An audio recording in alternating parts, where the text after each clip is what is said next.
پہلے زمانے میں لڑائی کے لیے، حملہ کے لیے تلوار اور دفاع کے لیے ڈھال. تو جنگجو لوگوں کے ایک ہاتھ میں ڈھال ہوتی تھی اور ایک ہاتھ میں تلوار ہوتی تھی. تو خندق کی جنگ میں مرحب جب خندق پار کر کے آیا تو اس نے کہا ہے کوئی میرے مقابلے میں؟ تو سارے بیٹھ گئے، کوئی نہیں کھڑا ہو. حضرت علی کھڑے ہوئے، یا رسول اللہ انا لہو، میں جاؤں گا. میرے نبی جیسی شخصیت، علی جیسی شخصیت کو کہہ رہے ہیں بیٹھ جا، تجھے پتہ ہے یہ امر ہے، یعنی تو اس کے ٹکر کا نہیں ہے، بیٹھ جا. بڑے بڑے نہیں کھڑے ہو رہے، تو بچہ ہے، ابھی 21 سال 23 سال عمر تھی. انہوں نے کہا کون ہے میرے مقابلے میں؟ پھر سب عمر جیسے شاہ سوار، زبیر جیسے، طلحہ جیسے. علی کھڑے ہو گئے، یا رسول اللہ انا لہو، میں ہوں. آپ کہو بیٹھ جا، یہ عمر ہے. پھر اس نے کہا کدھر ہے تمہاری جنت جس میں دعوے کرتے ہو شہید ہوں گے تو جائیں گے، تمہیں کوئی جنت کا شوقین نہیں ہے؟ پھر کوئی نہیں کھڑا ہوا. علی کھڑے ہو گئے، یا رسول اللہ انا لہو. واہ، امام المتقین، من کنت مولاہ فعلی مولا، جس کا میں مولا ہوں علی اس کا مولا ہے علیہ الصلاۃ والسلام. بیٹھ جائیے، عمر ہے یا رسول اللہ. پہلے تو آپ بیٹھتے رہے، جب تیسری دفعہ آپ نے کہا بیٹھ جا، کہا اب نہیں بیٹھوں گا. وَإِنْ كَانَ عَمْرًا، عمر بھی ہے تو میں جاؤں گا. آپ نے کہا اچھا چل جاؤ. پھر آپ نے ان کے لیے دعا کی. اب ان کے ایک ہاتھ میں انا الذی صمتنی امی حیدرا کلیث غابات کریہ المنظرا اوفیہمی بالساء کیل السندرا. یہ شعر پڑھتے ہوئے جا رہے تھے. میں ہوں جس کا نام اس کی ماں نے حیدر رکھا ہے. حیدر شعر کو کہتے ہیں، شعر، اس لیے آپ کو حیدر کرار، کرار کہتے ہیں پلٹ پلٹ کے حملہ کرنے والا. تو آپ کا لقب تھا وہ شعر جو پلٹ پلٹ کے حملہ کرے اور سامنے کسی کو نہ چھوڑے. تو جب آپ پہنچے تو آپ بچے سے، وہ 100 لڑائیاں لڑ چکا تھا، تو کہنے لگا کون ہو؟ کہا میں علی ہوں. چہرہ تو چھپایا ہوا تھا. کہنے لگا علی بن عبد المطلب، آپ کے دادے کا نام لیا. مطلب کے بیٹے، عبد المطلب کے بیٹے علی. آپ نے کہا نہیں، بن ابی طالب، میں ابو طالب کا بیٹا علی. کہہ رہے بھتیجے تو کہاں سے آ گیا؟ جا جا واپس، تجھے مارنا مجھے چنگا ہی نہیں لگتا. یعنی وہ ایسے یقین پر ہے کہ بھائی بچے نو تو میں مروڑ دیونا ہے. تو دوسرا قرابت رشتہ نکل آیا. کہا نہیں، محمد سے کہو کوئی اور آئے. انہوں نے کہا میں ہی تینوں کافی ہاں. کہا میں تجھے مارنا نہیں چاہتا. علی نے کہا پر میں تو تجھے مارنا چاہتا ہوں. اس کو غصہ چڑھ گیا.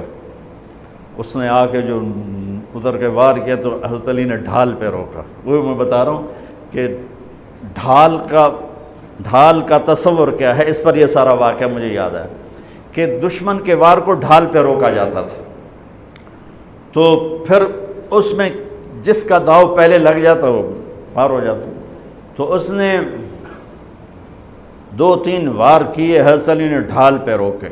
پھر اس نے جو ایک زور سے وار کیا تو اس نے ڈھال کو توڑ دیا اور کندھے پہ آ کے تلوار لگی اور کندھا زخمی ہو گیا. اب حیدر کرار بنا، پلٹ کے حملہ کرنے والا. زخمی شیر زیادہ غصے میں آتا ہے. حضرت علی نے جو پلٹ کے اس پہ وار کیا تو اس نے ڈھال آگے کی.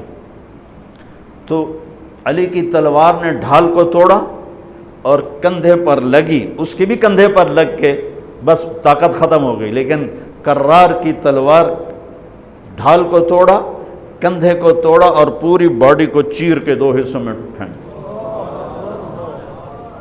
تو اس کی لاش پہ پاؤں رکھ کر کہا عبد الحجارۃ من صفاحت رأیہ وعبدت رب محمد بالصواب. یہ ہے پتھر کا پجاری اور میں ہوں رب محمد کا پجاری.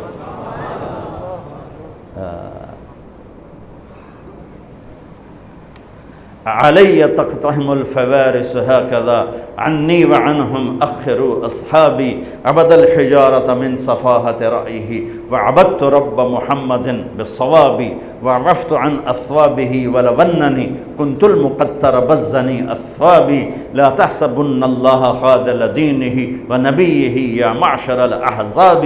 یہ اشعار فی البدیع پڑھے جس میں سے میں نے ایک کا ترجمہ آپ کو کر کے دے دیا ہے۔ تو ڈھال کیا ہے؟ دشمن سے بچاؤ۔ تو کوئی ڈھال ہونی چاہیے جو شیطان سے بھی بچاؤ ہو، وہ تو کم بخت ہمارے دل میں اتر جاتا ہے۔ تو میرے نبی کی ایک حدیث، الصوم جنہ، الصوم جنہ، الصوم جنہ، میں دہرا رہا ہوں، روزہ ڈھال ہے، روزہ ڈھال ہے۔ نماز ڈھال ہے؟ نہیں۔ زکوٰۃ ڈھال ہے؟ نہیں۔ حج ڈھال ہے؟ نہیں۔ جہاد ڈھال ہے؟ نہیں۔ تبلیغ ڈھال ہے؟ نہیں۔ تلاوت ہے؟ نہیں۔ تہجد نہیں۔ تسبیح نہیں۔ قربانی نہیں۔ خیرات نہیں۔ کیا؟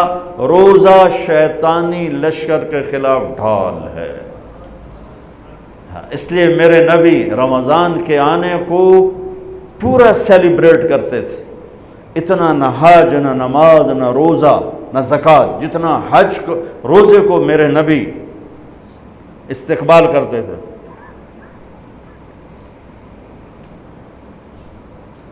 آپ ممبر پر کھڑے ہو کہا وہ کون آ رہا ہے؟ یوں کہا۔ اب صحابہ کا منہ تو ادھر ہے، ماذا یستقبلکم وماذا تستقبلون، وہ کون آ رہا ہے، تم کس کے سامنے جا رہے ہو؟ حضور ایسے ایسے ہو گئے۔ پھر آپ نے کہا ماذا یستقبلکم وماذا تستقبلون، وہ کون آ رہا ہے، کس کے سامنے جا رہے ہو؟ وہ پھر صحابہ ایسے ایسے ہو گئے۔ پھر آپ نے کہا ماذا یستقبلکم وماذا تستقبلون، وہ کون آ رہا ہے، کس کے سامنے جا رہے ہو؟ حضرت عمر کھڑے ہو گئے، یا رسول اللہ اوحی نزل، کوئی وحی آ گئی؟ آپ نے کہا لا نہیں۔ اعدو حضر، کیا کسی دشمن نے حملہ کر دیا؟ آپ نے کہا لا نہیں۔ کہا تو پھر کیا ہے؟ آپ نے کہا رمضان آ رہا ہے۔ سبحان اللہ، وہ کون آ رہا ہے؟ رمضان آ رہا ہے۔ رمضان کیا آ رہا ہے؟ ڈھال آ رہی ہے۔ کیا ہے؟ شیطان کا حملہ۔ یہ ایسی ڈھال ہے، دشمن سامنے سے وار کرے گا، ڈھال آگے کرو گے، اور وہ پیچھے سے آئے گا، تم پیچھے مڑ کے ڈھال کو ادھر لے جاؤ گے، ادھر آئے گا تو ادھر کرو گے، ادھر آئے گا تو ادھر کرو گے، پیچھے سے آئے گا تو پیچھے کرو گے، لیکن وہ تو ٹوٹ سکتی ہے۔ روزہ وہ ڈھال ہے، اگر صحیح کر گئے تو پورے دنیا کے شیطان نہیں توڑ سکتے۔ رمضان آ رہا ہے۔ رجب سے اہتمام شروع ہو جاتا تھا، 2 مہینے پہلے رجب کا چاند دیکھتے میرے نبی فرماتے اللہم بارک لنا فی رجب و شعبان وبلغنا الی رمضان، یا اللہ ہمارے رجب اور شعبان میں برکت دے دے اور ہمیں رمضان نصیب فرما، رمضان ہمارے مقدر فرما۔ اور رمضان کو میرے نبی نے جس طرح قرآن سے آباد کیا، سبحان اللہ، اللہ تعالیٰ نے رمضان کا نام رکھا قرآن میں،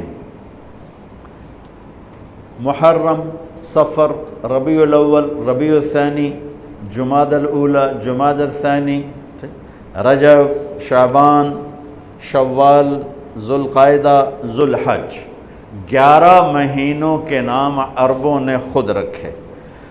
12واں مہینہ رمضان اللہ نے قرآن میں اس کا نام رکھا اور پھر عربوں سے رکھوایا، چونکہ اللہ نے قرآن اس وقت پڑھا تھا جب زمین آسمان بھی نہیں تھے، تو اللہ نے قرآن کی تلاوت فرمائی اور اس میں شہر رمضان آیا تھا، شہر رمضان الذی انزل فیہ القرآن۔ اللہ نے اور کسی مہینے کا نام قرآن میں نہیں لیا۔ محرم، وہ حرم، وہ یہ محرم کا مہینہ نہیں، وہ اور معنی میں ہے، وہ اور معنی میں ہے۔ صحابہ میں صرف ایک صحابی کا نام لیا، زید، فلما قضا زید منہا وطرا زوجناکہا، جن کو اللہ کے نبی نے اپنا بیٹا بنایا تھا، اور 12 مہینوں میں ایک مہینہ رمضان، جب قرآن میرے نبی نے تلاوت فرمایا تھا تو اس میں بھی رمضان کا نام تھا۔